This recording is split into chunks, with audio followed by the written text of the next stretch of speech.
es un placer estar hoy aquí para abordar un tema que nos concierne pues a todos, ¿no? Y que a menudo nos genera frustración, que es la corrupción, ¿no? La vemos en las noticias, la experimentamos en nuestro día a día, y a pesar de los innumerables esfuerzos y recursos invertidos en combatirla, parece un problema lamentablemente persistente y esquivo, ¿no? Entonces, profundizar sobre estos temas es fundamental. Tradicionalmente hemos tendido a ver la corrupción como una desviación individual, ¿no? Ustedes deben recordar seguramente esta expresión de la manzana podrida, ¿no? O la falla de los mecanismos de control.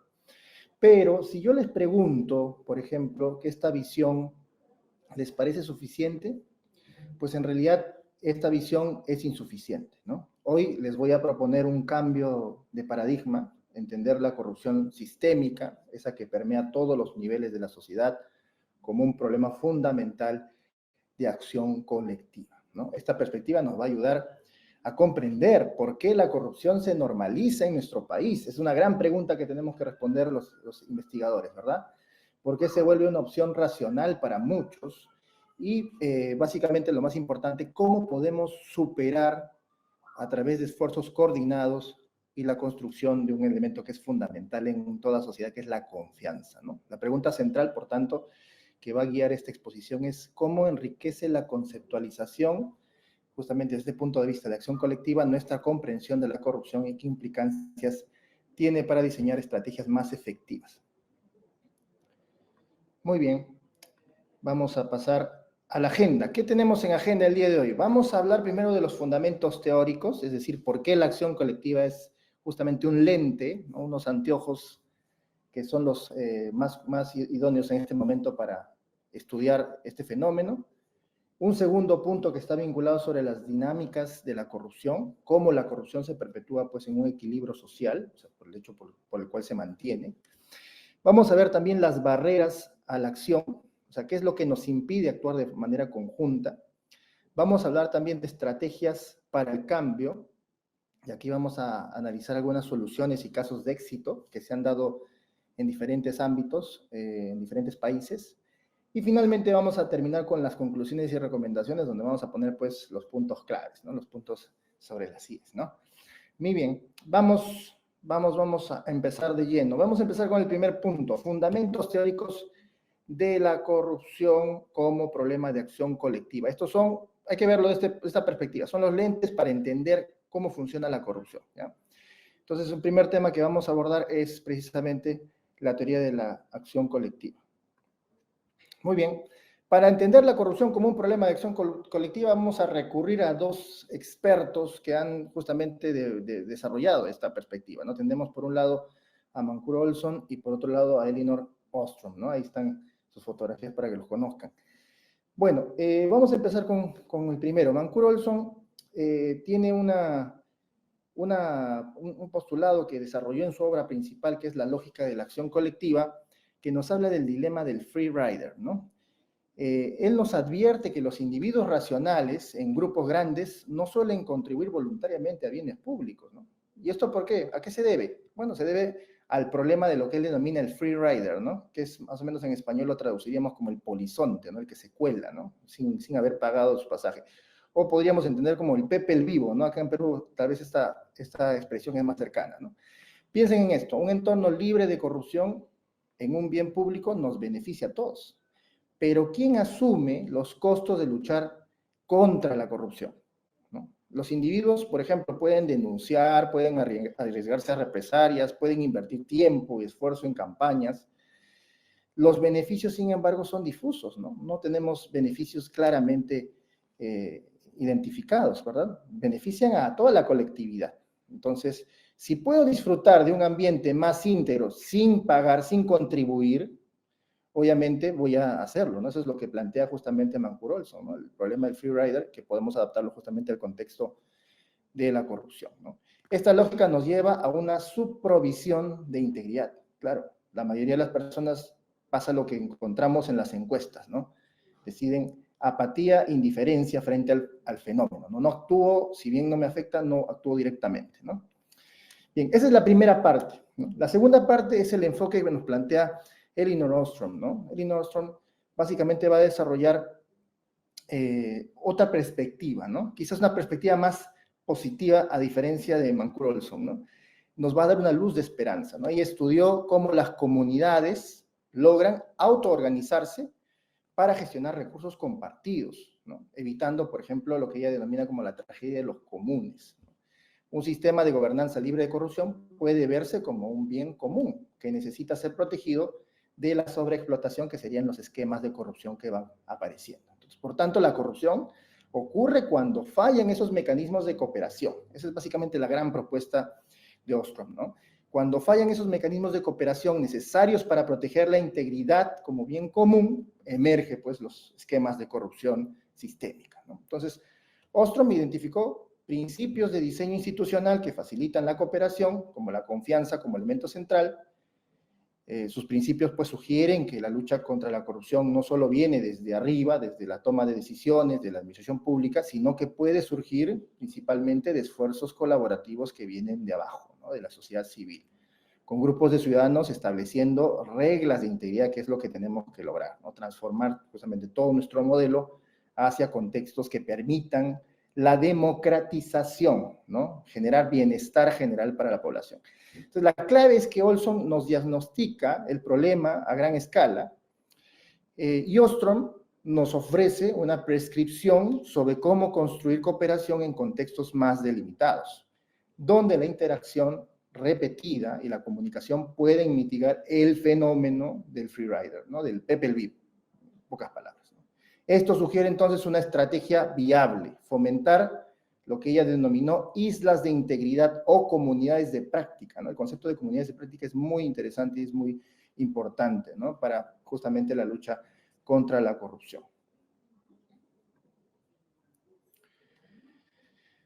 ¿Por qué esta mirada justamente es complementaria a otras teorías? Bueno, lo habíamos mencionado, ¿no? Olson nos ayuda a diagnosticar el problema, Ostrom nos ofrece una prescripción, una salida, cooperación, y una estrategia viable va justamente relacionada con las comunidades de práctica que tenemos que implementar. Ya en nuestro país estamos apuntando a ello, ¿no? Lo hemos hecho principalmente a nivel institucional, pero todavía tenemos un recorrido que tenemos que promover a nivel de sociedad civil y sector empresarial, ¿verdad?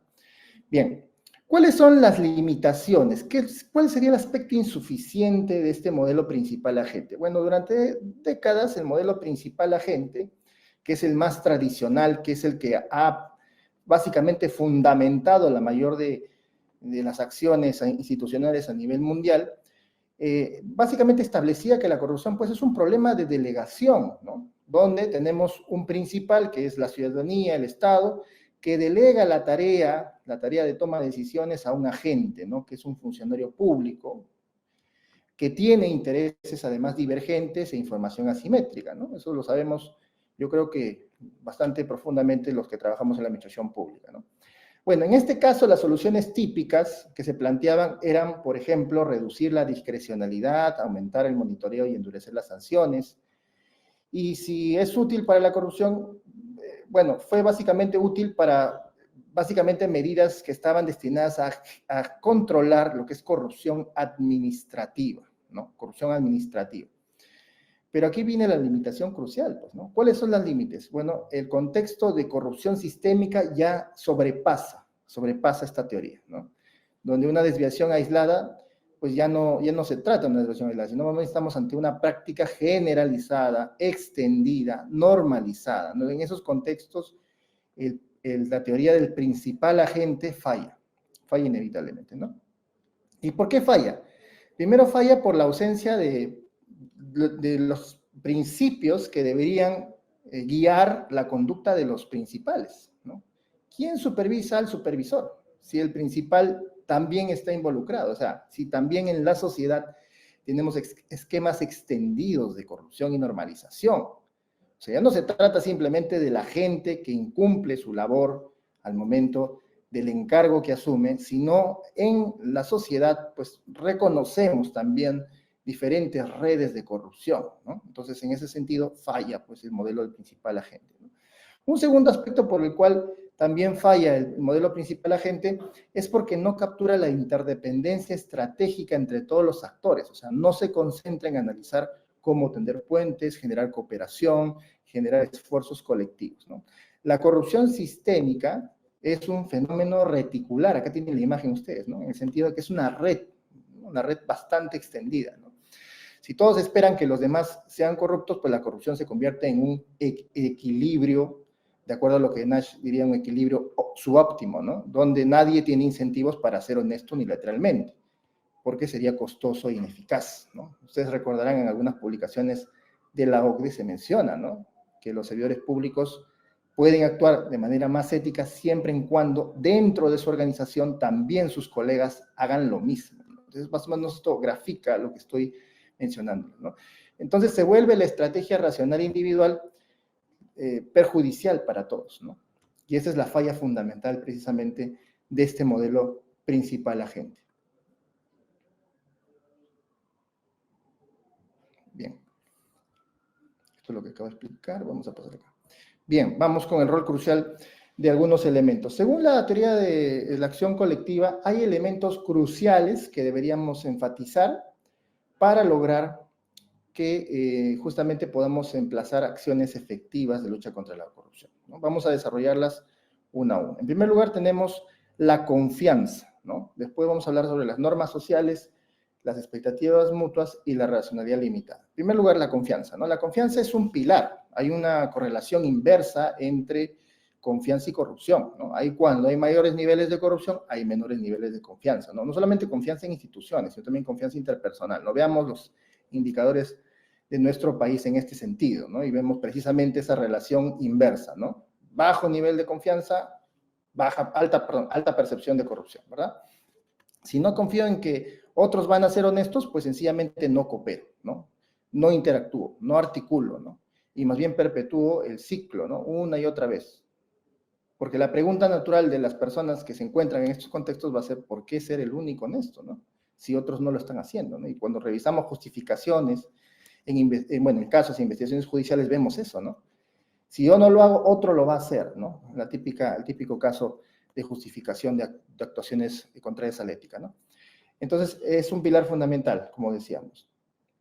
Otro aspecto también fundamental son las normas sociales, ¿no? Que son las reglas no escritas. Cuando la corrupción es la norma social, es decir, se ha normalizado, se ha extendido a nivel cultural, la gente empieza a conformarse con el ámbito en el cual se desenvuelve, ¿no? Y de hecho, esto podría estar muy asociado a la situación de informalidad que tenemos en nuestro país tan extendida, ¿no? Que justamente nos coloca en una situación de normalización de situaciones que no se encuentran protegidas, reguladas, están fuera, están al margen, ¿no? de las regulaciones, ¿verdad? Entonces, esto sin duda nos va a traer por un lado, ¿no? Una situación de conformismo. Y por otro lado, tenemos expectativas mutuas en la que se espera que los demás hagan influir, que los demás lo que hagan puedan influir en la decisión, ¿no? Entonces, la racionalidad, en este caso, pues tiende una situación en la que justamente las personas se acomodan a cierto estilo de vida que no necesariamente está conectado con el bienestar, pero es con una idea, ¿no? De un estatus en el cual ellos se sienten cómodos, ¿no? Y luego tenemos la racionalidad limitada, ¿no? La racionalidad limitada tiene que ver con que operamos con información incompleta la mayor cantidad de tiempo, ¿no? Con sesgos, ¿no? Con presiones, ¿no? Cuando hemos visto, por ejemplo, la guía para la identificación de riesgos que afectan la integridad, precisamente vemos en muchos de los contextos de riesgo aspectos que están relacionados, ¿no? Con sesgos, con presiones jerárquicas, presiones entre pares, información incompleta, falta de rigor ético, entre otros elementos, ¿verdad? Entonces está relacionado precisamente con este apunte que proviene de la economía conductual, ¿no? No siempre somos, pues, homo económicos y podemos racionalizar todos los aspectos de nuestra vida, ¿no? Hay decisiones que se toman de manera automática, rápida, ¿no? Entonces, lo que crea son trampas de corrupción, así se denomina en la teoría, ¿no? Que son equilibrios autorreforzantes donde la corrupción se vuelve, pues, la estrategia segura, ¿no? Aunque sea indeseable, esta se va a convertir en una estrategia segura de desarrollo y convivencia, ¿no? En nuestro país, muchas regiones, lamentablemente, están atravesadas por esquemas amplios de informalidad e incluso de ilegalidad, ¿no?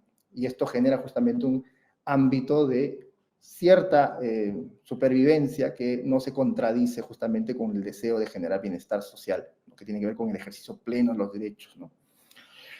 Bien. Bueno, entonces, luego del desarrollo de estos principios iniciales, estos aspectos iniciales de la acción colectiva, emerge pues un modelo más específico, que es el denominado el modelo de acción colectiva axiológico identitario, ¿no? Este básicamente va a centrar el aspecto moral como un motor fundamental, ¿no? Para superar, por ejemplo, el pesimismo que hemos visto, ¿no? Hasta el momento en el análisis que acabamos de hacer, surge justamente este modelo que en sus siglas se le conoce como la ICAM, ¿no?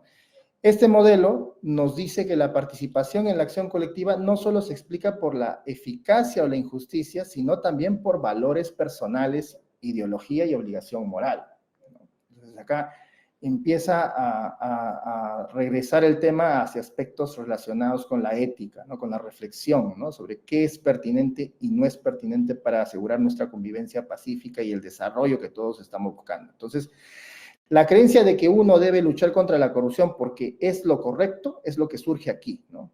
Esto impulsa la acción incluso con altos costos y baja probabilidad de éxito, ¿no? Es decir, cuando nos planteamos, ¿no? En un contexto en el que la corrupción está extendida y lo planteamos desde ese punto, pues tenemos un incentivo, ¿no? Para salir justamente de ese entorno cómodo que ha generado esta capa de corrupción extendida en muchos de nuestros contextos, ¿no? Entonces, básicamente nos identificamos como un colectivo que busca cambio, ¿no? Y se acuerdan las frases que se han generado en varias campañas, ¿no? Agentes de cambio, funcionarios por el cambio, en fin, ¿no?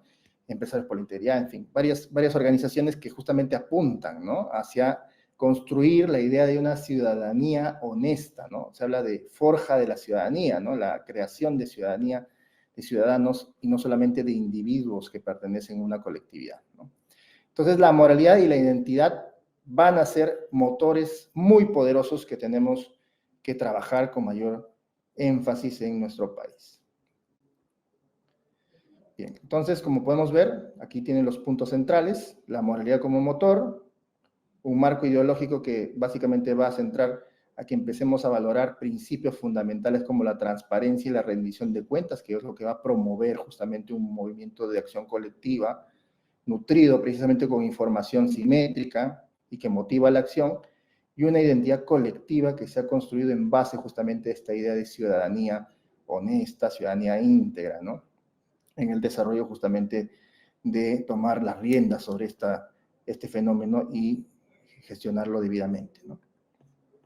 Bien, vamos a pasar al punto relacionado con las dinámicas de la corrupción como problema de acción colectiva. Y acá nos vamos a referir, ahora que ya tenemos esta aproximación teórica, vamos a más bien a analizar las dinámicas de corrupción en la práctica, ¿no? La idea es principalmente pues, poder aplicar los conceptos, ¿no? De manera sencilla. Entonces es lo que vamos a abordar a continuación. Bien, en primer lugar aparece un concepto que es el equilibrio de la corrupción. Un equilibrio de corrupción es una situación social estable donde la corrupción es generalizada, ¿ya? Y hasta cierto punto se espera, ¿no? O sea, ya las personas de alguna forma consideran que esta puede emerger en cualquier momento, puede ocurrir en cualquier momento, ¿no? En ese contexto, participar en actos corruptos se vuelve una estrategia para muchos racional, ¿no? ¿Y esto a qué se debe? Se debe principalmente a estos elementos que están en pantalla. En primer lugar, el cálculo de costo-beneficio, ¿no? Los beneficios percibidos, como por ejemplo acceso, evitar demoras, contratos, evitar multas, superan los costos esperados, ¿no? Ya que la detección, por ejemplo, y esto es un problema a nivel de persecución de conductas antiéticas, porque no solamente es el tema penal, sino también el tema administrativo, tienen diversas dificultades, ¿no? O sea, la capacidad de detección, de investigación y sanción son muy bajas, ¿no? Un segundo aspecto está relacionado con la presión social, ¿no? Estas típicas justificaciones que mencionábamos hace un momento, ¿no? Todo el mundo lo hace, ¿no? Si yo no lo hago, otro lo va a hacer en mi lugar, ¿no? O sea, son expresiones justamente que muestran una presión, ¿no? De que inhibe justamente una conducta moral. Tercer elemento son lo que tenemos acá, ¿no? Es expectativas interdependientes, ¿no? Un actor se involucra en la corrupción porque espera que otros también lo hagan. Cuando Cuando esto no se da, precisamente se da el efecto contrario, ¿no? Y vemos a casos muy aislados en los cuales justamente la falta de respaldo hace tambalear pues, ese rechazo definitivo, ¿no? Por eso tenemos un margen de rechazo definitivo bastante pequeño cuando se analiza tolerancia a la corrupción, por ejemplo, ¿no? Y luego tenemos la desventaja comparativa, ¿no? No participar puede significar ser excluido o castigado del sistema. Muchos dicen esto, ¿no? No puedes luchar contra el sistema, ¿no? Porque el sistema ya está establecido de esta forma, ¿no? Esto proviene precisamente de la aplicación de este análisis, ¿no? Este equilibrio es una profecía autocumplida, ¿no? Entonces, bueno, esos son elementos que básicamente generan este equilibrio en la actualidad relacionada a la corrupción. Luego tenemos el dilema de Freerider. Vamos a aplicarlo desde el punto de vista justamente de las prácticas de corrupción. El freerider, como habíamos dicho, es pues el Pepe el vivo, ¿no? El polizonte, ¿no? Es la persona que se beneficia de un entorno más íntegro sin haber contribuido en lo mínimo con alguna acción o formulación, creación, propuesta, en fin, ¿no? Y esto socava gravemente los esfuerzos anticorrupción porque sin respaldo ninguna política se puede implementar. Entonces, ¿cuáles son los incentivos? O sea, ¿qué es lo que genera que precisamente estas personas opten por este tipo de predisposición, por este tipo de actitud? Bueno, costos altos y directos versus beneficios difusos va a ser uno de los temas que van a explicar esto, ¿no? Los costos de lucha son individuales, ¿no? Pues claro, quien plantea una lucha contra la corrupción, pues muchas veces tiene como principal instrumento la denuncia, por ejemplo, ¿no? Pero cuando uno genera pues una denuncia, tiene muchos desincentivos en contra, ¿no? Por ejemplo, riesgos de represalias, tiempo, ¿no? Que va a tener que otorgar, ¿no? Ante dichos contextos, estrés, ¿no? Una presión muy fuerte sobre quizás aspectos negativos que podrían ocurrir a partir de esa denuncia, y los beneficios no son directos, pues los beneficios más bien son difusos, ¿no? ¿Quién se beneficia con la acción de un denunciante que está justamente hablando de un caso de red de corrupción en una entidad? Se beneficia toda la comunidad. Entonces, los beneficios de ser difusos, pues hacen que sean en menor intensidad en relación a los costos, ¿no? Entonces, tenemos los costos altos y directos, ¿no? Luego tenemos expectativas de inacción ajena, ¿no? En el sentido de que muchas veces creemos que no se cree, por ejemplo, en el esfuerzo de la colectividad en general, ¿no? Si creo que mi esfuerzo será como una gota en el océano, o sea, va a ser insignificante, ¿no? Y por lo tanto el incentivo se disminuye considerablemente y obviamente la persona decide no actuar, ¿no? Esto nos está moviendo, como ustedes pueden ver, estos incentivos y desincentivos nos mueven ¿hacia qué margen? Al margen de la tolerancia media, ¿no? La tolerancia en el que se sitúa la mayor cantidad de población en el país, ¿no? Según la encuesta nacional de percepción de la corrupción, ahí donde las personas deciden actuar con indiferencia, ¿no? No hago nada en lo absoluto frente a la problemática, ¿no? Y bueno, luego tenemos también la no exclusividad de los bienes públicos, ¿no? Si se reduce la corrupción, por ejemplo, todos se benefician, pero los Pepes el vivos, ¿no? Los free riders, también van a beneficiarse con esa reducción de la corrupción sin ningún costo, ¿no? Entonces la corrupción es un juego de suma negativa para la sociedad, pero suma positiva a corto plazo para los corruptos. El costo de luchar implica renunciar a ganancias ilícitas, ¿no? Y esto crea una simetría de incentivos aún mayor. Entonces, estos son los elementos que justamente van a afectar, ¿no? Desde el punto de vista, ¿no? De este caso del free rider, cómo es que nuestros esfuerzos anticorrupción pueden tener poco apoyo y poco respaldo. Acá tenemos la gráfica, ¿no? Suma cero. Dice, la corrupción es un juego de suma negativa para la sociedad, pero potencialmente una suma positiva a corto plazo para los individuos o grupos corruptos porque se benefician eventualmente de esas prácticas, ¿no? Tenemos un desincentivo en el costo de luchar contra la corrupción porque incluye no solo el esfuerzo y el riesgo, sino también la renuncia de beneficios ilícitos que el sistema corrupto ofrece. Naturalmente, ¿no? Las personas que consideran a la corrupción como necesaria es porque pretenden, ¿no?, obtener alguna ganancia por sobre el resto, ¿no? Y también tenemos el beneficio de no luchar, ¿no?, que está básicamente vinculado con que los esquemas se perpetúen, ¿no?, y que se mantengan tal cual están, porque así funcionan las cosas, ¿no? Bien, otro elemento también interesante para analizarlo con la realidad es el problema de las élites y grupos de interés, ¿no?, que en muchos casos contribuyen con el mantenimiento de la corrupción. O sea, no solamente hay pepes el vivos pasivos que están en la sociedad, sino también muchas veces en las élites políticas y económicas, junto con grupos de interés, juegan un papel pues activo en mantener estructuras corruptas, ¿no? Lo hemos visto en varios escándalos de corrupción, ¿no? Relacionados a diferentes contextos, ¿no? Contrataciones, obras y demás, ¿verdad? Varias redes que justamente mostraban este vínculo con élites económicas y políticas, ¿no? Entonces, ¿esto qué va a generar? Va a generar captura del Estado, ¿no? Porque se va a buscar influenciar en leyes, en políticas y en justicia para transformarlas y que sean favorables para intereses subalternos, ¿no? ¿Qué más? Esto va a generar barreras a la acción colectiva, va a intimidar a los denunciantes, porque justamente los denunciantes cuando no ven que el sistema los acompaña, los respalda, esto desincentiva, ¿no? Va a haber también un control de recursos e información, se va a monopolizar las oportunidades y se va a restringir el acceso de datos relevantes para evitar el monitoreo. Y finalmente se van a generar también en ciertos contextos cárteles de élite, ¿no? Que son grupos cohesionados que controlan las fuentes de rentas corruptas y resisten a la competencia. Estamos hablando aquí de redes bastante complejas y enraizadas que obviamente evitan su detección, ¿no? Y se mantienen, ¿no? A pesar de los esfuerzos que se puedan realizar, no se llega a profundizar a nivel del corazón de estas redes, ¿no? Entonces, élites invierten en hacer la acción colectiva anticorrupción extraordinariamente difícil y costosa, ¿no? O sea, mientras más eviten, ¿no?, los esfuerzos de acción colectiva, pues más favorable para el contexto de estas élites o estos cárteles de élite, ¿no?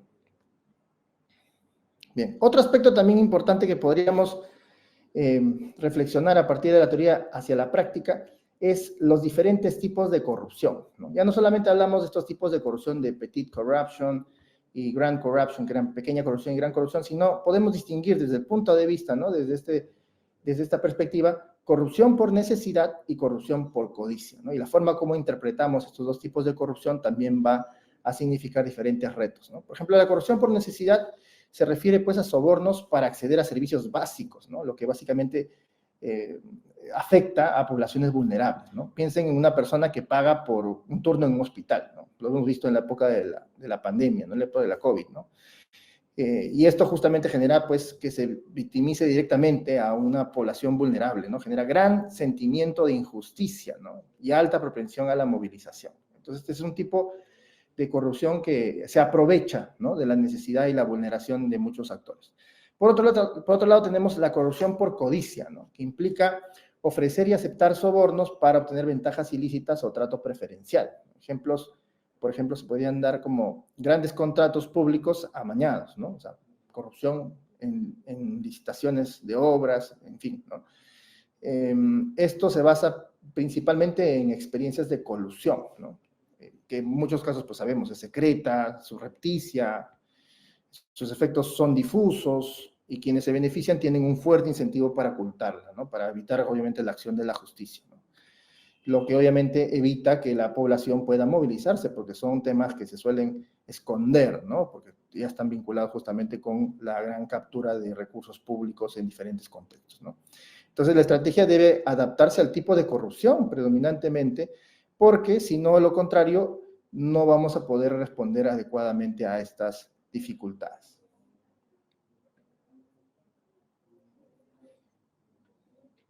Acá está, justamente decíamos, ¿no?, la corrupción por necesidad es la corrupción por codicia, y acá puntualizamos la conclusión, ¿no? La estrategia de acción colectiva debe adaptarse al tipo de corrupción predominante, cómo esta es percibida y experimentada y racionalizada por diferentes segmentos de la población. No es lo mismo, pues, cuando estamos afrontando una corrupción por necesidad, en la que obviamente la población desfavorecida, con problemas, con vulnerabilidades, plantea, ¿no?, un llamado de alerta, y en muchos casos no existen los vehículos o los mecanismos para poder recabar esas alertas, y por otro lado tenemos la corrupción por codicia, en la que grandes esquemas de corrupción se generan precisamente para asaltar las arcas públicas y utilizan la poca transparencia, los pocos controles, precisamente para evitar la acción de las personas en su gestión, ¿no? Muy bien.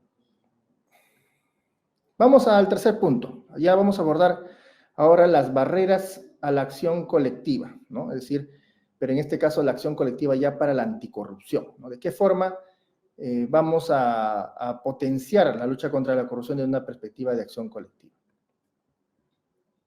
Bien, primero tendríamos que ver cuáles son los obstáculos, ¿no? ¿Qué obstáculos tenemos justamente a la coordinación y a la cooperación? Bueno, ya lo habíamos mencionado hasta el momento.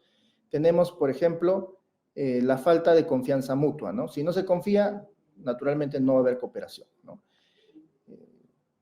Ustedes no harían negocios con una persona con la que no confían, ¿verdad? Entonces, es un tema que justamente es una barrera importante. Luego tenemos el miedo a represalias, ¿no? Que es el temor a las consecuencias negativas que podrían darse a consecuencia de una denuncia, de una alerta, de una bandera roja, ¿no? Que pueden ser, por ejemplo, pérdida del empleo, acoso, violencia,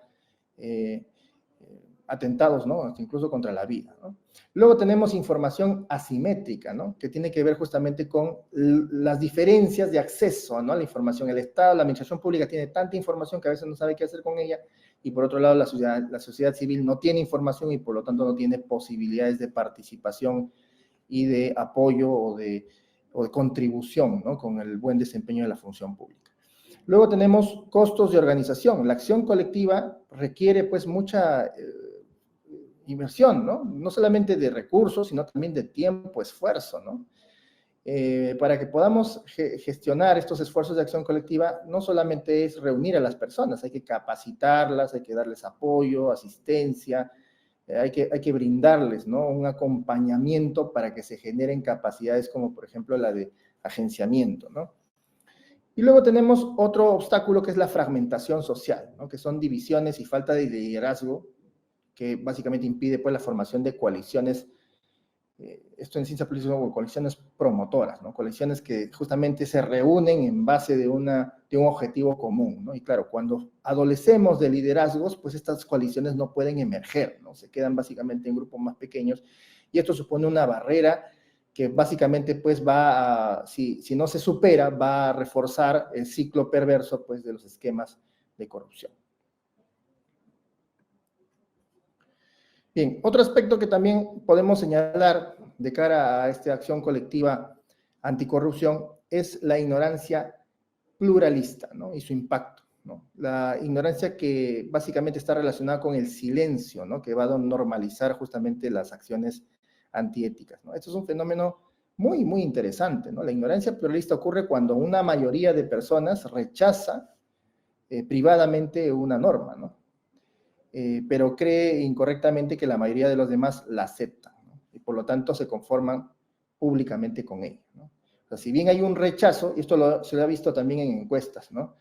Si bien hay un rechazo frente a determinadas actuaciones o acciones, ¿no? Y esto ustedes lo pueden ver en la encuesta nacional de percepción de la corrupción también, cuando empezamos a ampliar la mirada, ¿no? Hacia desde un punto de vista integral, se va difuminando, ¿no? Ese rechazo, ¿no? Y más bien se va interfiriendo, ¿no? En esta apreciación justamente la noción de que esto está extendido y es muy difícil de gestionar, ¿no? A eso se refiere básicamente la ignorancia pluralista, ¿no? Y acá tenemos varios elementos que están relacionados con ellos. Primero, la supresión de creencias privadas, ¿no? O sea, reprimimos nuestras opiniones anticorrupción por temor a desviarnos de lo que la mayoría considera, ¿no? Entonces, tenemos ahí un gran aspecto que tenemos que superar con investigación, con conocimiento, para abrir el debate, ¿no? El debate no puede quedarse solamente en revisar, pues, la frecuencia de casos de corrupción o el análisis superficial de algunos hechos que han ocurrido en nuestro país. Tenemos que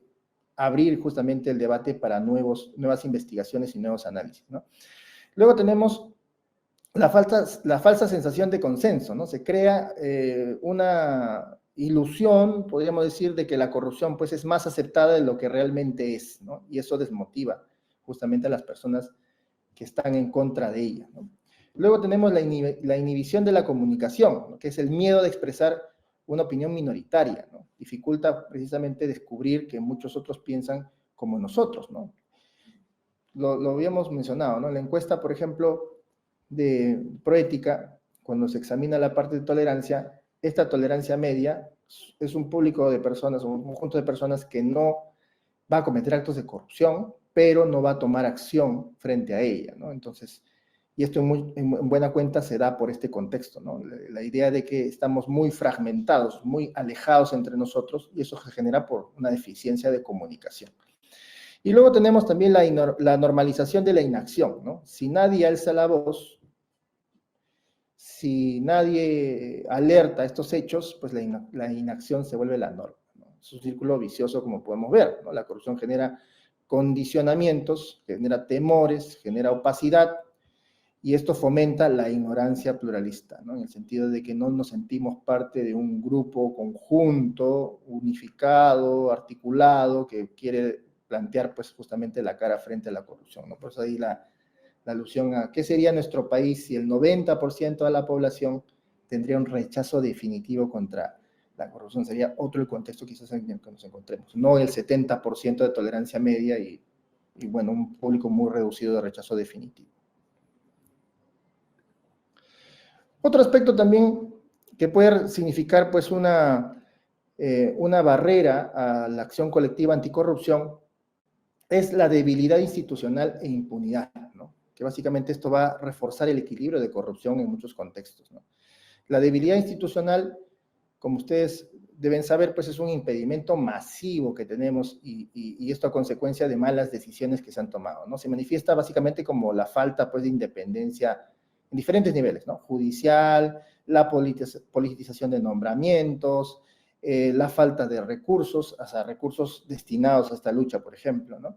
Leyes que son deficientes y contradictorias, ¿no? Que anulan algunas acciones planteadas para luchar contra la corrupción y las reducen a su mínima expresión, entre otros elementos, ¿no? Entonces, cuando las instituciones lamentablemente pues se debilitan, es fácil o se convierte muy fácilmente en capturables, ¿no? O sea, se pueden capturar y obviamente va a ser muy difícil que se pueda cumplir su mandato, ¿no? Se pueda asegurar su cumplimiento, ¿no? Entonces, la consecuencia más visible de esto es pues la impunidad, ¿no? El no sancionar drásticamente a quien ha cometido estos hechos, ¿no? Cuando los actos de corrupción, especialmente de entornos, ¿no? Mucho más estructurados, en redes, no se sancionan, no se investigan, el mensaje queda muy claro, ¿no? Y hay el cuestionamiento masivo de la población, ¿no?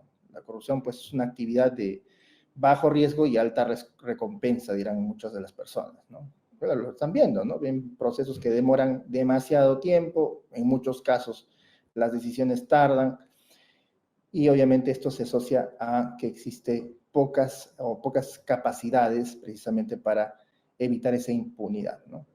Y esto desmoraliza, pues, desmoraliza normalmente a los honestos, refuerza la percepción de que el sistema está viciado. Y aquí un punto crucial, ¿no? La debilidad institucional a menudo no es pues un accidente, ¿no? Hay una autora que desarrolla, Cheyes se llama, desarrolla un análisis en Centroamérica, ¿no? Y ella señala, ¿no?, que estamos presenciando que en muchos países está emergiendo un sistema operativo de corrupción. Ya no solamente son intentos en diferentes frentes de capturar la toma de decisiones, sino ya ha penetrado, ¿no? La actividad criminal ha penetrado en nuestras instituciones en algunos casos y ya más bien esta penetración está generando distorsiones en el sistema, ¿no? Afectando instituciones y demás para evitar la acción de la justicia, ¿no? Entonces, por eso es importante no entender que esto es un accidente, sino es básicamente algo deliberado, ¿no? Es un resultado deliberado en base justamente a élites corruptas asociadas a criminalidad organizada, una criminalidad organizada que mueve alrededor del 7% del PBI en nuestro país, ¿no? Con actividades pues, que superan los 16 mil millones de dólares en ganancias. Imagínense cuánto de esos recursos podrían afectar procesos claves como las elecciones y demás, ¿no? Entonces es un tema muy interesante para estudiar. Entonces, por lo tanto, fortalecer las instituciones es justamente un aspecto fundamental si queremos acompañar las estrategias anticorrupción.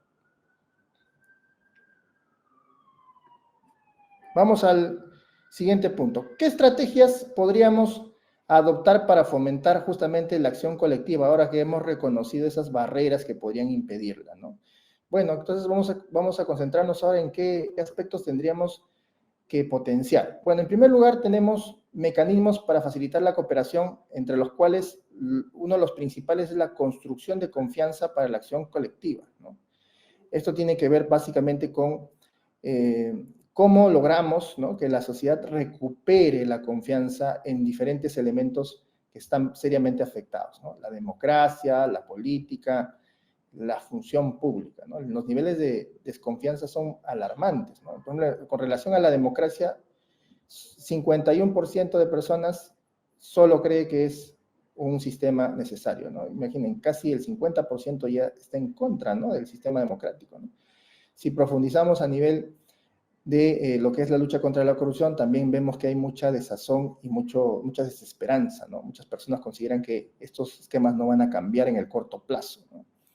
Y la función pública también tiene, obviamente, un fuerte desprestigio, ¿no?, que tenemos que combatir, ¿no? La mayoría de entidades públicas están jaladas a nivel de confianza, ¿no? Entonces, ¿esto cómo lo podemos revertir? Con diálogo, principalmente con diálogo y deliberación. O sea, tenemos que generar espacios donde los actores discutan problemas y soluciones. Ahí donde promovamos espacios, pues vamos a encontrar justamente a estas personas que no se encuentran del todo articuladas o no sienten, ¿no?, que existe todo un esfuerzo articulado para integrarlas, ¿no?, estos esfuerzos anticorrupción.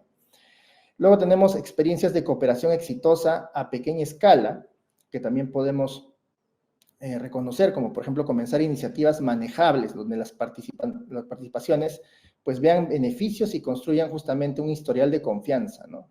Y esto es lo que comentaba pues Ostrom como islas de integridad, ¿no? Aquí en el Perú, ustedes han escuchado en una de estas conferencias estas experiencias, ¿no? Porque está el caso de las redes de integridad a nivel regional que profundizaban sobre un aspecto concreto, ¿no?, que eran las obras, ¿no?, las obras de especial interés, ¿no? Y a través de la aplicación de estándares de integridad en las contrataciones, generaron reducción del tiempo de desarrollo de estas obras y reducción de los recursos utilizados en las obras. Más ojos, pues más control, ¿no? Entonces, justamente a eso se refiere, ¿no? Promover experiencias de cooperación exitosa en nuestro país a partir del aprendizaje que ya se tiene, ¿no? Luego tenemos la transparencia en procesos colaborativos, ¿no?, que tiene que ver con establecer reglas claras para la participación en la toma de decisiones. Cuando nosotros vemos el portal de transparencia estándar en las entidades públicas, ustedes deben haber ingresado, tenemos una sección de participación ciudadana que siempre está en gris, ¿no?, y que no se trabaja, ¿no? Entonces deberíamos poder justamente potenciar los esfuerzos gubernamentales acerca de una transparencia proactiva, ¿no? Eso es un concepto nuevo también, ¿no? Así como hablamos de transparencia activa, pasiva, aparece la transparencia proactiva, ¿no?, que une, ¿no?, las dos tradicionales tipos de transparencia, ¿no?, y que transforma la transparencia hacia un mecanismo de rendición de cuentas más efectivo, ¿no?, que genera información útil para el ciudadano. Ya no estamos simplemente en la liberación de grandes cantidades de datos, sino información de utilidad. Si generamos información de utilidad para que las personas participen, promovemos la acción colectiva, ¿no? Muy bien, luego tenemos también otros elementos como el periodismo de investigación, ¿no?, y los medios independientes, ¿no? Apoyar a quienes exponen pues la corrupción es fundamental, ¿no?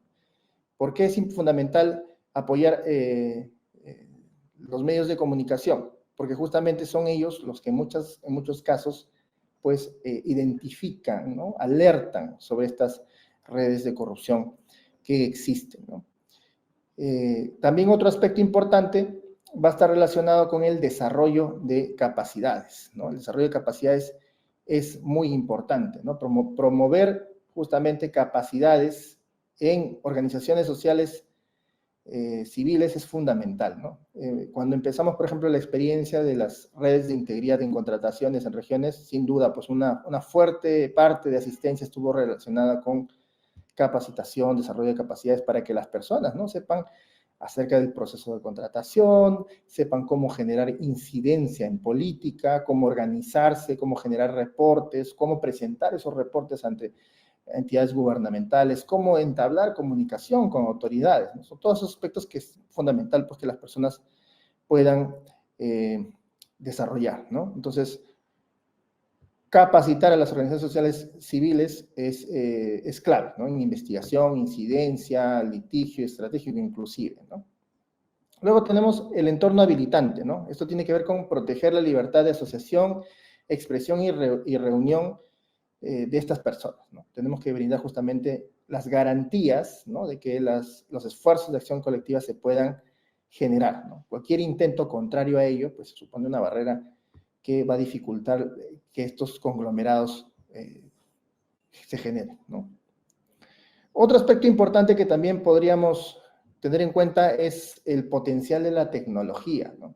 Tenemos, por ejemplo, diversas iniciativas que se han desarrollado que pueden servir para justamente alinear estas acciones, ¿no? Tenemos plataformas digitales como plataformas de denuncia, ¿no? La Secretaría tiene una plataforma digital única de denuncias del ciudadano, pero también otras herramientas, ¿no? Que están relacionadas con, por ejemplo, potenciar el tema de gestión de intereses, el registro de vistas en línea, el registro de audiencias de gestión de intereses, entre otros, y volcarlos justamente hacia el interés principal que es la ciudadanía, ¿no? Ya tenemos las herramientas, pero tenemos que hacer mayor incidencia ahí en la sociedad civil para que esta sociedad civil reconozca estos instrumentos como valiosos, ¿no? También tenemos la automatización y digitalización fundamental, ¿no? A nivel de entornos gubernamentales, que reduce, pues, sin duda la discrecionalidad y el contacto directo, creando, pues, rastros, ¿no? O sea, trazando, ¿no? Las actuaciones, y esto tiene que ver con el gobierno electrónico. Tenemos también tecnologías nuevas que están apareciendo como el blockchain. Ya hay estudios que analizan, por ejemplo, la aplicación del blockchain para detectar patrones o anomalías de corrupción, ¿no? El blockchain puede ser una medida interesante. Sin embargo, pues hay desafíos todavía, ¿no? En el caso de la tecnología, tenemos desafíos que están relacionados con una brecha todavía muy grande en nuestro país, ¿no? El acceso a los dispositivos electrónicos, a la tecnología, pues es bastante limitado, ¿no? Tenemos zonas en las que incluso el Internet es muy deficiente, ¿no? Otro aspecto también importante es justamente los sesgos que los algoritmos pueden generar, ¿no? Y esto ya se está hablando, ¿no? Hace poco recuerdo una conferencia muy interesante en la que se habló de los sesgos que tenía la IA, la inteligencia artificial, en relación, por ejemplo, con la igualdad, ¿no? La igualdad de género, ¿no? Y claro, es una preocupación. Los algoritmos no analizan temas relacionados con los valores, ¿no? Básicamente están centrados principalmente en el procesamiento de datos, ¿verdad? Entonces, esa discreción a nivel de valores no lo puede hacer una IA, al menos todavía no. Y varios años más adelante tampoco lo va a poder hacer todavía, ¿no? Entonces, este análisis de grandes cantidades de información puede ser susceptible justamente a esos sesgos algorítmicos y falta de transparencia en su funcionamiento, lo que genera cajas negras, lo que plantea justamente problemas de carácter ético, ¿no? O sea, una IA no te puede resolver un problema ético, ¿no? Creer que una IA te va a resolver un problema ético sería, pues, obviamente cometer un grave error, ¿no? De hecho, hay normativas que se están analizando en varios países para limitar el uso de la IA en situaciones que están relacionadas justamente con la interpretación de valores, la aplicación de los valores. Obviamente la IA no ese es el trabajo que realiza. Los algoritmos están básicamente generados para gran procesamiento de información de bases de datos, ¿no? Y también es probable que haya un uso indebido, ¿no? Existe el riesgo de que las mismas tecnologías sean utilizadas por actores corruptos. Lo hemos visto en la trama Lava Jato, ¿no?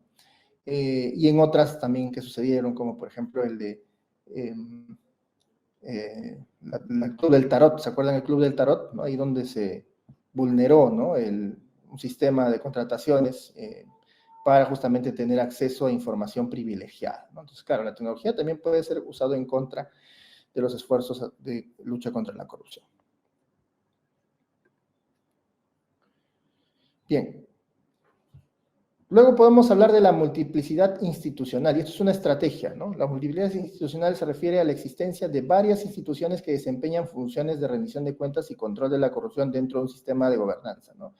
Y es más o menos a donde estamos intentando apuntar, ¿no? Porque hay justamente la intención de conformar, pues, un sistema nacional de transparencia e integridad, ¿no? Que básicamente lo que va a hacer es ordenar, ¿no? Todo ese conjunto de actores que tienen cierta relevancia e importancia sobre la temática de lucha contra la corrupción, ¿no? Desde el punto preventivo y hasta el punto también de gestión de actos de corrupción, ¿no? Entonces, esto consiste básicamente en asegurar que todas esas instituciones trabajen de manera articulada, ¿no? Sean, obviamente, bueno, desarrollen esfuerzos cooperativos, colaborativos, ¿no? ¿Cuáles son las ventajas? Esto multiplica, pues, las vías de oportunidades para acciones anticorrupción, ¿no? No solamente desde el punto de vista de la denuncia, sino también desde el punto de vista preventivo, ¿no? El poder tener capacidad de interoperabilidad, de trabajo conjunto, puede potenciar sin duda los esfuerzos anticorrupción. Ahorita todavía, por la forma como está diseñado el modelo de integridad pública y el índice de capacidad preventiva frente a la corrupción, todavía tenemos esfuerzos que están a nivel institucional principalmente, ¿no? Etapa 1, etapa 2, etapa 3. Necesitamos que en la etapa 4 y 5 exista pues una clara alusión precisamente a estos esfuerzos colaborativos de cara a los servicios públicos, de cara a los efectos de los servicios públicos y donde esté pues claramente identificado elementos relacionados con la participación, la rendición de cuentas, ¿no? Entonces seguramente se va a complementar. Bueno, ¿cuáles son los riesgos de esta multiplicidad institucional? También hay riesgos. Riesgos podrían ser, por ejemplo, tener simplemente pues un sistema que en papel funciona bien, pero que en la realidad no lo está, ¿no? Y eso podemos apreciarlo en varios contextos, ¿no? Por ejemplo, en el tema de lucha contra la corrupción hemos visto, ¿no? Cómo la falta de interacción, la falta de cooperación hace que los procesos sean más lentos. Y en prevención también puede ocurrir lo mismo, ¿no? Ahí cuando, por ejemplo, tenemos entidades que determinan aspectos diferentes, ¿no? Y se da, pues, competencia entre las mismas, ¿no? Yo creo que esto tenemos que ir apuntando hacia la cooperación. Podemos poner como ejemplo, ¿no? Control interno con modelo de integridad, ¿no? Yo creo que ahí ambos se están potenciando ya en la actualidad, ¿no? Control interno que ayuda justamente a comprobar que las entidades están desarrollando temas en temas de integridad, que están identificando riesgos, y por otro lado, integridad que ha dado cobertura a las acciones de control interno a través de las oficinas de integridad institucional, ¿no? Que también en muchos casos se hacen cargo de las funciones de control interno y apoyan a la máxima autoridad de la entidad, ¿no? Eso como un ejemplo.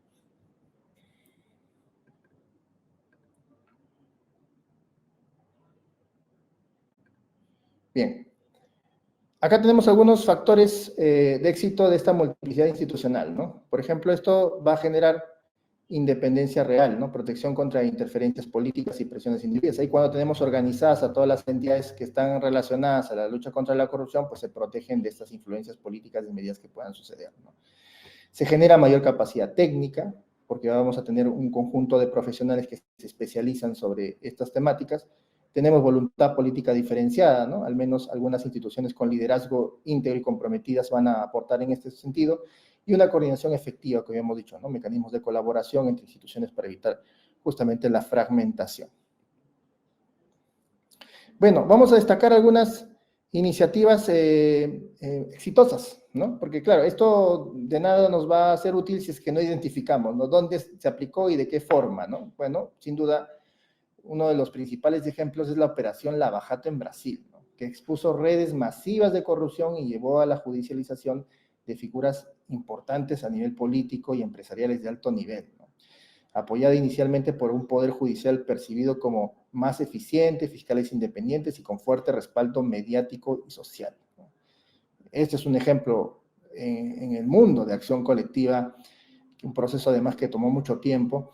Claro está que, como vamos a ver en un momento, pues también se generan contextos de resistencia, ¿no? Eso ahorita lo voy a especificar porque algunos de ustedes van a decir, oye, pero lo de Lava Jato se ha revertido en gran medida. Ahora lo voy a explicar, ¿ya? Otro ejemplo es la CICIG, ¿no? La colaboración entre las Naciones Unidas y fiscales nacionales en Guatemala, que desarticularon estructuras criminales, incluyendo hasta figuras como en ese entonces el presidente de la República en Guatemala, ¿no? También, sin duda, es un ejemplo de una experiencia exitosa, ¿no? Luego tenemos la Red Marítima Anticorrupción en Argentina, ¿no? Que básicamente tuvo que ver con una colaboración entre el sector privado y gobierno que redujeron sobornos, principalmente en el ámbito de las inspecciones portuarias, ¿no? ¿Cuáles son las claves de éxito de estas experiencias? Bueno, en primer lugar, tenemos la voluntad política sostenida, ¿no? Si tenemos voluntad política y esta se hace constante, ¿no? Y se asegura en un espacio de tiempo considerable, pues esto genera muchas oportunidades para que estas acciones sean exitosas, ¿no?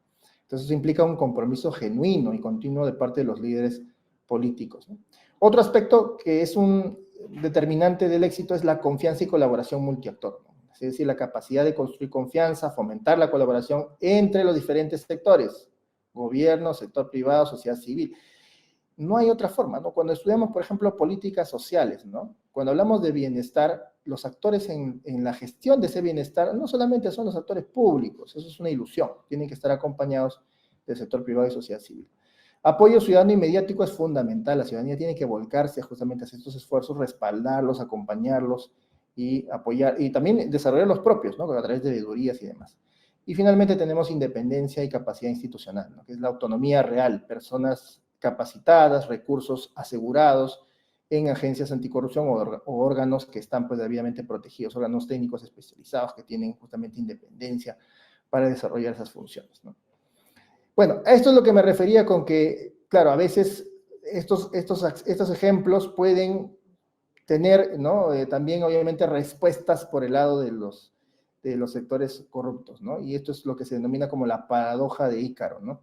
En lucha contra la corrupción, ¿no? Un punto crucial que emerge del análisis de casos es que el éxito y el fracaso de las iniciativas de acción colectiva anticorrupción raramente son estados finales y definitivos, sino que pueden cambiar, ¿no? Un hecho exitoso en cierto momento se puede transformar y revertirse, ¿no? ¿Y por qué sucede esto? Porque justamente cuando empezamos a emprender estos esfuerzos sistemáticos, articulados, también generamos obviamente una respuesta, ¿no? De sectores muy corruptos que van a plantear justamente barreras, trabas a que esa acción colectiva continúe su acción, ¿no?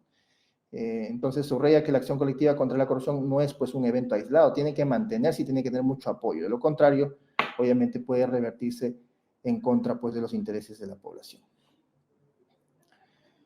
Bueno, ¿cuáles son los factores culturales como facilitadores e inhibidores? Bueno, los factores culturales, por ejemplo, está la alta confianza interpersonal y capital social que tenemos que construir si queremos justamente dar el salto. Construir densas redes de asociación cívica, que es fundamental, fortalecer nuestras organizaciones desde las más pequeñas hacia las más organizadas, generar pues valores que propicien justamente la integridad sobre la lealtad de grupo, es un tema importante, ¿no? ¿Cómo gestionamos este contexto de riesgo que la propia Secretaría nos dice, ¿no? La presión jerárquica entre pares. Bueno, eso lo hacemos a través de valores de integridad, ¿no? Que tienen que justamente reemplazar a estas otras de reciprocidad, ¿verdad? Rechazo a la justificación cultural de la corrupción, que también tenemos que generar a través de campañas de difusión y sensibilización, fuerte sentido de eficacia colectiva, entre otros. Y por otro lado, los inhibidores culturales pues son la desconfianza generalizada, no lo contrario, ¿no? Normas de lealtad grupal por encima de principios universales, percepción fatalista de la corrupción como rasgo cultural. Tenemos que alejarnos de esa idea de que no podemos hacer nada porque ya el sistema está de esa forma. No, sí podemos hacer, más bien al contrario, ¿no? Alta justificación del sistema, tendencia a defender el status quo, ¿no? Evitar los cambios abruptos, y baja percepción de eficacia de la acción colectiva. Ya hemos visto algunos ejemplos cercanos, ¿no? Estamos hablando de ejemplos muy alejados en nuestro contexto que han funcionado y que han permitido justamente ver que estas medidas funcionan, ¿no? Bien, vamos a las conclusiones ya para cerrar porque estamos llegando al límite de la charla y bueno, principalmente la conclusión fundamental que podríamos decir es que la corrupción sistémica, esa corrupción que se extiende en toda la sociedad, es un problema sistémico de acción colectiva, ¿no? Que se ancla pues justamente en estos equilibrios de corrupción que se han generado, ¿no? Y que justamente evitan que los esfuerzos anticorrupción penetren en lo más profundo de la sociedad. Entonces, por lo tanto, los enfoques individualistas, solamente partir del esfuerzo racional individualista es insuficiente, ¿no? Necesitamos ampliar nuestra mirada para atacar justamente esos detonadores de esta problemática, ¿no? Que son la desconfianza, las normas sociales que normalizan la corrupción, que son tolerantes, el free riding, ¿no? Que es justamente esto de esta cultura del Pepe el Vivo, y la trampa social, ¿no? Que también hemos mencionado hasta el momento, ¿no? Esa es la conclusión principal, pero también podríamos decir, ¿no? El análisis de la corrupción sistémica, ¿no? Tenemos ahí el problema sistémico de la acción colectiva, en donde justamente la corrupción pues es un problema sistémico que se ancla en equilibrios subóptimos, ¿no? De acción colectiva, ¿no? Y que están también vinculados con limitaciones de enfoques individualistas que habíamos precisado, ¿no? Bueno, acá tenemos otros aspectos también. La persistencia de la corrupción desde la óptica de la acción colectiva está relacionada con la desconfianza generalizada, la trampa social, los mecanismos de supervivencia de los mecanismos de corrupción, mantenimiento del sistema también, la persistencia que se agrava por élites que mantienen estas dinámicas, y el dilema de acción colectiva, los ciudadanos que a menudo se abstienen de participar debido a dilemas de acción colectiva en el sentido de que sienten que no existe, ¿no? Ese conjunto de población que podría estar también desde el mismo punto de vista, ¿no? Y eso es, como decimos, un dilema de acción colectiva, ¿no? ¿Participo o no participo? Si participo, ¿quién me va a apoyar? ¿Quién me va a respaldar? Por eso tenemos que generar diálogo y entablar pues espacios de colaboración, ¿no? A nivel de puntos de apalancamiento clave para la intervención, pues tenemos que cambiar las expectativas y normas sociales, tenemos que profundizar acerca de los valores fundamentales en una sociedad para revertir justamente esta normalización. Construir y restaurar la confianza es fundamental. Por ejemplo, temas que deben estar en el estándar 4 y 5 deben estar plenamente conectados con cómo generamos confianza en nuestras entidades públicas, de cara justamente a la sociedad, ¿no? Alterar la matriz de costos y beneficios significa reducir los costos para la honestidad y aumentar los costos para la corrupción, ¿no? Con sanciones creíbles, ¿no? Aplicación efectiva de la ley, reforzamiento de nuestro sistema disciplinario de sanciones administrativas, fortalecer la capacidad de acción colectiva, apoyar redes, ¿no? Las entidades públicas deberían identificar, ¿no? ¿Cuáles son las redes promotoras de la integridad en su sector, ¿no? o en su espacio de competencia, ¿no? Y promoverlas, ¿no? Empujarlas, ayudarlas, coberturarlas, ¿no? Otro aspecto también importante es aprovechar las ventanas de oportunidad, ¿no? Usar momentos de crisis y cambios políticos para impulsar reformas. Por ejemplo, lo hemos visto esto anteriormente, ¿no? Los procesos electorales pueden ser un espacio importante para potenciar la discusión sobre las soluciones, ¿no? Y eso puede traer consigo la generación de propuestas que nos pueden ser muy favorables. Y por último, tenemos fomentar las islas de integridad, lo que decía Ostrom, ¿no? En el sentido de crear sectores o instituciones con alta transparencia que sirvan de modelo. Necesitamos modelos, ¿no? Necesitamos experiencias positivas que podamos resaltar en el Perú. Tenemos, lo han explicado acá, ¿no? Paola Barragán explicó justamente los modelos de redes de integridad a nivel regional que han traído beneficios muy importantes a nivel de contrataciones. Bueno, a nivel de políticas, tenemos que plantear un enfoque multifacético y contextualizado, ¿no? Tenemos que justamente salir de la zona de confort y empezar a hablar justamente de estos aspectos que necesitamos potenciar, ¿no? Fomentar la colaboración multiactor, ¿no? La idea de formular políticas no debe reducirse simplemente a los actores gubernamentales, tenemos que ampliar nuestra mirada, ¿no? Podemos apoyarnos con transparencia y tecnología y también podemos hacer intervenciones que rompan este dilema de acción colectiva para evitar justamente la aparición de los free riders, ¿no? Aquellos que se benefician sin hacer nada, y más bien lograr que la población respalde, apoye, movilice y obviamente genere cambios, ¿no? Y después la dimensión axiológica e identitaria que tiene que ver justamente con la apuesta, ¿no? De los valores, la forja del carácter, ¿no? La ética extendida en la administración pública, pero también en la sociedad, ¿no? Que tiene que ser una reflexión constante, ¿verdad?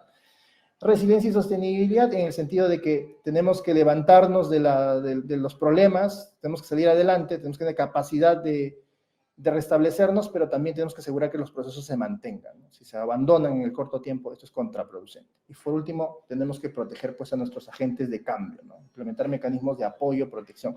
Cuando hablamos con sociedad civil organizada, muchas veces nos dicen, no tenemos apoyo, ¿no? Nadie nos respalda, ¿no?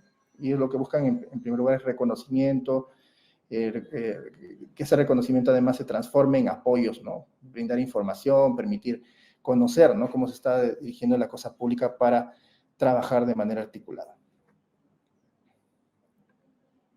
Muy bien, entonces en última instancia, lo último que tendría que decir es que transitar, ¿no? De un equilibrio de corrupción a un equilibrio de integridad es en sí mismo un monumental problema de acción colectiva, ¿no? No solo requiere leyes, no solamente requiere formulación normativa, sino requiere principalmente una transformación de expectativas, de confianza y de normas sociales que se han extendido lamentablemente pues, en nuestra sociedad, ¿no? Es un desafío que tenemos que afrontar con liderazgo, coordinación, paciencia estratégica, porque a veces nos gana, ¿no? Bueno, no tenemos paciencia y nos gana, ¿no? La presión que podría existir, y sobre todo creando incentivos. El tema de incentivos es muy importante y es poderoso para que la integridad se convierta en una estrategia predominante pues, en nuestros diferentes niveles en el país, ¿no? A nivel central, regional y municipal.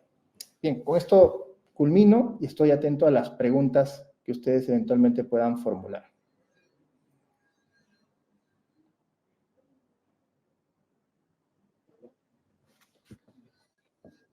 Muy bien, muchas gracias, Eloy, por esta exposición que nos recuerda que la integridad no se construye en solitario, sino que es importante el compromiso compartido de instituciones públicas, de ciudadanía, de sociedad civil, y sobre todo para invitarnos a repensar que la corrupción en la corrupción como un problema sistémico, ¿no? Que lo mencionabas al final de tu exposición, donde estos enfoques individuales no bastan, sino que es importante superar este dilema de acción colectiva que exige, sobre todo, pues construir confianza y cooperación y sobre todo un compromiso sostenido entre todos estos actores. Abrimos ahora este espacio de preguntas para seguir compartiendo y profundizando en el tema, y de hecho hay muchísimas preguntas y bastante agradecimiento por tu exposición de parte de las y los participantes. A ver, aquí he seleccionado algunas. Ya, a ver, mencionabas el enfoque de Ostrom y justo la pregunta va sobre esto, ¿no? Sobre este enfoque, ¿podemos cambiar los actuales paradigmas en las entidades públicas que priorizan el bien personal sobre el bien común? Claro que sí podemos hacerlo, ¿no? Y para eso tenemos justamente que invertir en desarrollo de capacidad ética, ¿no? Capacidad de nuestros servidores públicos a responder frente a problemas éticos y capacidad para identificar riesgos, ¿no? Si nuestra entidad no es capaz de resolver, ¿no?, una situación conflictiva, problemática, esto va a generar, ¿qué cosas? Decisiones sesgadas, ¿no? Y una decisión sesgada puede convertirse en una falta administrativa y un acto de corrupción. Y por otro lado, si no identificamos riesgos, pues básicamente nuestra entidad no va a tener capacidad de prevención y vamos a tener que estar apagando incendios cuando ya los problemas se han generado. Entonces, la apuesta ética es una apuesta que además exige no solamente un aspecto de capacitación, entrenamiento, sino sobre todo diálogo, ¿no? Se tiene que promover diálogo ético al interior de las entidades para que los servidores identifiquen a sus pares como aliados, ¿no? Como agentes de cambio aliados en el esfuerzo conjunto. Si se examina solamente como yo, desde mi punto de vista, desde mi lado, hago lo que yo considero y los otros no hacen lo que yo considero porque no tienen valores sólidos, es muy difícil, ¿no? Porque es ir contra la corriente, ¿no? Eso es lo que tendría que responder. Y eso se relaciona bastante con las redes de integridad, ¿no? Y con esta experiencia que se tuvo con TPI.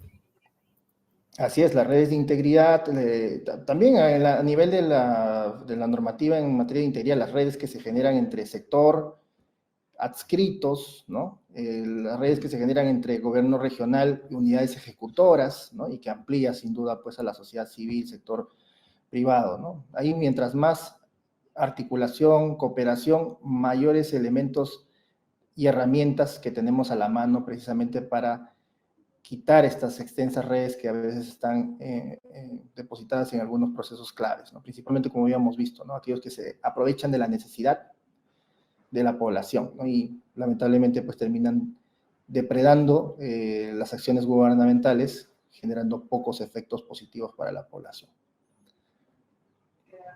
Así es. Vamos ahora con la siguiente pregunta.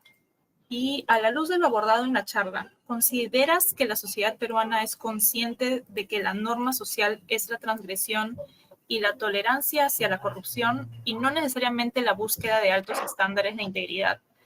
Y sobre esto, ¿cómo luchar contra la corrupción desde un enfoque de acción colectiva si no asumimos primero nuestro problema como sociedad?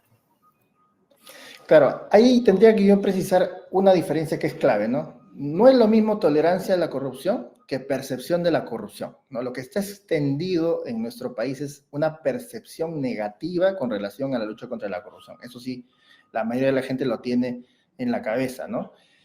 ¿Cuál es la no correspondencia? La no correspondencia es que eso no se traslada hacia predisposiciones y actitudes de las personas. O sea, es decir, si bien critico los actos de corrupción, no determino acciones en favor de esa lucha contra la corrupción. Entonces me quedo en un momento, como habíamos mencionado, de una indiferencia y apatía, ¿no? No me importa si no me afecta, y por otro lado, pues me preocupo de otros temas que tal vez están más relacionados con el día a día, ¿no? Entonces, para superar esa situación, tenemos que generar predisposiciones, ¿no? Tenemos que generar actitudes, ¿no? Y ese tema actitudinal no es pues solamente trasladando conocimientos, ¿no? Sino tiene que ver con realizar prácticas, ver ejemplos, reforzar comportamientos adecuados y hacerlos sostenibles y obviamente recurrentes y frecuentes, ¿no? Esa es la forma como podemos transformar esto.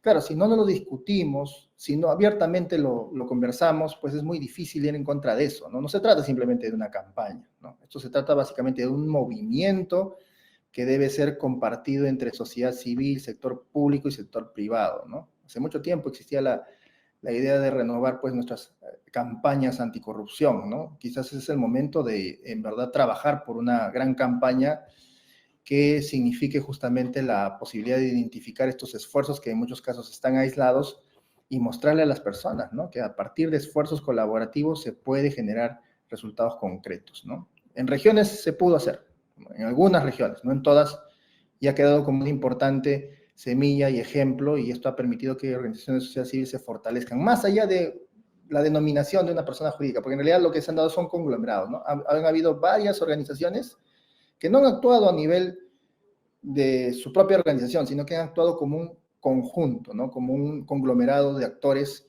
que están apostando por la integridad en el país, ¿no? Y aquí es súper importante este fortalecimiento de cultura de integridad y de involucramiento, sobre todo de los demás actores. Y en esa línea, la siguiente pregunta es sobre, en el contexto de la corrupción por necesidad, ¿cuáles deberían ser estos puntos estratégicos de la cultura organizacional, considerando que que hay cursos de capacitación, que hay un código de ética? Y, bueno, la persona que pregunta esto dice, no, considera que no contribuyen necesariamente al fortalecimiento de la integridad institucional. Claro, la problemática que tenemos a nivel de formación ética en nuestras entidades públicas es que se restringe principalmente a las secciones que están relacionadas con la producción pública, ¿no? O sea, cuando nosotros vemos la cadena de valor, principalmente nos estamos preocupando de insumos, o sea, procesos y básicamente productos, ¿no? Nos quedamos ahí. Entonces, eso es producción pública, eso es interno, ese es el funcionamiento hacia adentro de las entidades. Lo que no estamos viendo es la parte relacionada con los efectos, ¿no? Servicio público que no genera beneficios es un servicio público que tiene que modificarse. ¿Cómo logramos mayor calidad? ¿Cómo logramos mayor satisfacción? Incorporando a los actores, ¿no? Muchas veces se dice, ¿no? Oye, pero los temas que nosotros vemos son muy complejos, muy técnicos, ¿qué nos va a poder aportar un ciudadano, ¿no? Y eso en realidad es algo que tenemos que desterrar del pensamiento del servidor público, ¿no? Muchas veces en la sociedad hay más capacidades que en la administración pública, y esas capacidades podrían ser aprovechadas, y son aprovechadas en innovación, ¿no? La innovación muchas veces proviene de la sociedad civil, de la academia, del sector privado, y eso puede justamente cambiar esta situación que estamos comentando, ¿no? Entonces, por lo tanto, tenemos que apostar en una formación ética, práctica, pero centrada principalmente entre la interacción entre actores, es decir, cómo los servidores públicos actúan en su relacionamiento con sector empresarial, sociedad civil, y sobre todo escuchar mucho, ¿no? ¿Qué es lo que la otra parte está sintiendo, está entendiendo, ¿no? Que es ahí justamente la brecha comunicacional que existe, ¿no? A veces podemos creer nosotros todo está bien internamente, pero finalmente el servicio que es recibido por el ciudadano pues no genera ningún efecto positivo y por lo tanto la población siente que sus demandas y expectativas no se atienden. Y un aspecto que conversábamos mucho con los colegas también de la Secretaría era el tema de reforzar los canales de comunicación, ¿no? ¿Cuáles son las entradas de participación en la actualidad? Son muy escasas, ¿no? Por ejemplo, la gestión de intereses es un aspecto fundamental, ¿no? Tendríamos que reforzar la gestión de intereses dentro de nuestras entidades para asegurar que las organizaciones, la sociedad civil pueda participar más en la toma de decisiones, ¿no? Mientras más personas participen, mejores decisiones vamos a tomar, ¿no? Pero si esos canales están cerrados, pues esto contribuye justamente a que se polaricen, ¿no? las cuestiones, y cuando tenemos un contexto polarizado, pues es menos probable que podamos consensuar y cooperar, ¿no? Así es, y mencionabas, de hecho, algo que yo tengo muy presente, y es que abrir estos espacios, sobre todo de participación ciudadana, y no es que la ciudadanía no quiera, realmente la ciudadanía, cuando te acercas y te empiezas a preguntar, tienen demasiadas cosas para decir. Entre quejas, siempre va a haber quejas, ¿no? La ciudadanía siempre va a decir, no, que nada funciona, etcétera. Pero si les das la oportunidad de que contribuyan también o que propongan, están súper abiertos, las personas están súper abiertas a participar y a proponer, porque realmente toda la ciudadanía quiere un cambio, quiere una mejora y quiere ver el país desarrollarse, y también pues dar su granito de arena para luchar contra la corrupción. Creo que cuando vemos denuncias, por ejemplo, sí, cuando hablemos de denuncias, por ejemplo, lamentablemente a veces nos centramos en la identificación de responsabilidades. Muchas veces el denunciante no quiere que un servidor público lo sancionen drásticamente, sino lo que quiere es que se mejore su servicio, ¿no? Porque tal vez ellos tienen mucha dificultad en identificar si es una queja, un reclamo, una denuncia. En realidad lo que él está presentando es una alerta, ¿no? Le está diciendo, oye, póngale atención a este servicio público que está siendo deficiente, ¿no? Y a veces nos concentramos en la responsabilidad y nos olvidamos de subsanar los problemas a nivel de procesos, de implementación, que es en realidad el problema que está generando toda esa insatisfacción, ¿no? Entonces, es una oportunidad cambiar la forma como la perspectiva, por eso decíamos, ¿no? Un cambio de paradigma, ¿no? Cambiar un paradigma propositivo, constructivo, articulado, cooperativo, ¿no? Ese es el cambio, esa es la real apuesta, yo creo, de este enfoque que hemos detallado el día de hoy. Así es, bueno, ya no nos alcanza el tiempo para más preguntas, tenemos muchísimas que se han quedado pendientes. Nuevamente agradecerte, Eloy, por esta charla, por esta conferencia y por responder con mucha predisposición todas estas preguntas de las y los participantes. ¿Tienes algún mensaje final para ya pasar a las menciones del cierre de la sesión? Bueno, el mensaje que tendría que darles es continuar. Yo creo que todo el público que tenemos hoy es precisamente este público que está relacionado con un rechazo definitivo contra la corrupción, ¿no? Si bien todos nosotros tenemos instalado ya en nuestra cabeza la idea de justamente con nuestro esfuerzo que podemos cambiar las cosas, no nos quedemos solamente en nuestra posición individual, ¿no? Tratemos en lo posible de contribuir con nuestra sociedad también difundiendo estos temas, ampliando la conversación, incluyendo más actores para precisamente construir estas redes, ¿no? Profundas, de integridad que superen justamente las redes de corrupción, ¿no? Si imaginémonos que el rechazo definitivo en el país sea pues el 90% de las personas, 9 de cada 10 personas rechazando tajantemente, movilizándose, denunciando, sin duda nuestro país cambiaría muy rápidamente todos los esquemas que se desarrollan en el país. Entonces la apuesta por la integridad exige acción, ¿no? Y principalmente acción colectiva, como hemos hablado en esta charla. Gracias.